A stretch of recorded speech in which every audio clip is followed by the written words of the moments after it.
जैसे ही घूमते हुए आए, मुलाकात हो गया वेदव्यास महाराज से। अब वेदव्यास महाराज से कहने लगे, आपको प्रणाम है। अब प्रणाम स्वीकार किए। इतने में नारद जी कहने लगे, आपका जो मुखमंडल है महाराज जी, आपका मुखमंडल जो है ये उदासी कैसे है, कैसे आप चिंताजनक दिख रहे हो।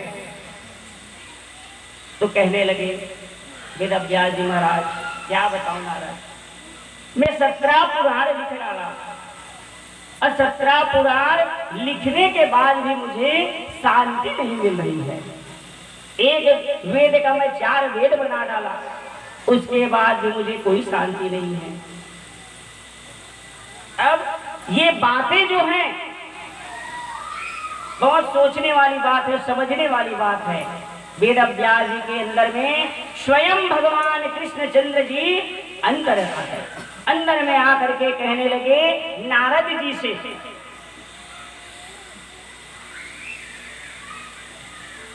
और आकर के नारद जी को भी कहने लगे, पूछने के लिए उत्साहित करने लगे। अब दोनों का समागम शुरू हो गया। तो वेदव्यास जी जो है बताने लगे,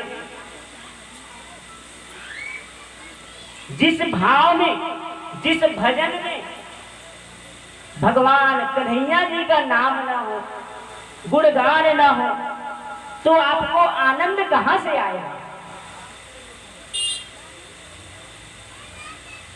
कहने वाले कौन है? स्वयं भगवान कह रहे हैं। उनके अंतरात्मा से, उनके अंदर बैठ करके।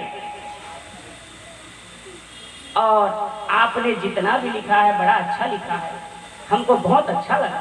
ऐसा करके नारद जी प्रशंसा कर रहे हैं। लेकिन आप लिखे हैं ऐसे जिसमें लोगों की बुद्धि चकरा जाए। लिखे तो आप बड़ा अच्छा है, लेकिन बुद्धि चकरा जाएगा किसी का भी, कोई भी प्राणी हो। नारद जी कहने लगे, व्यास जी हंस मोती चुनते हैं, अब कौआ के साथ हंस थोड़ी घूमेंगे। उसी प्रकार आपने तो चित्र विचित्र भाषा में अपना अलग अलग कर्तव्य दिखा दिया, रचना करके लिख करके गोविंद का इसमें गुणगान आप नहीं किए, तो उसी गुणगान को आप लिखिए।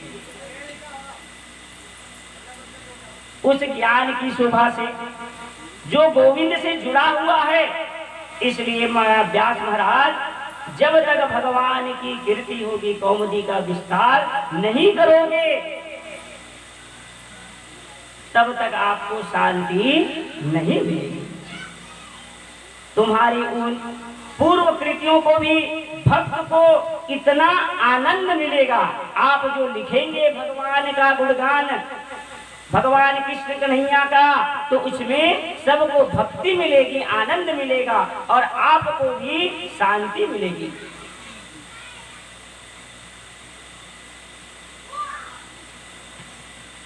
इतने में मोर पंख धारण करके जैसे ही लिखना शुरू किए, उनके मन में आनंद छा गया। वेदव्यास जी जो महाराज हैं, उनके मन में आनंद छा गया। बड़ा आनंद आ रहा है, ऐसा लग रहा है जैसे कि स्वयं कृष्ण भगवान वहां पधार चुके हैं। बोले कृष्णचंद्र भगवान की जय। आप लोग जैसे कथा श्रवण कर रहे हैं,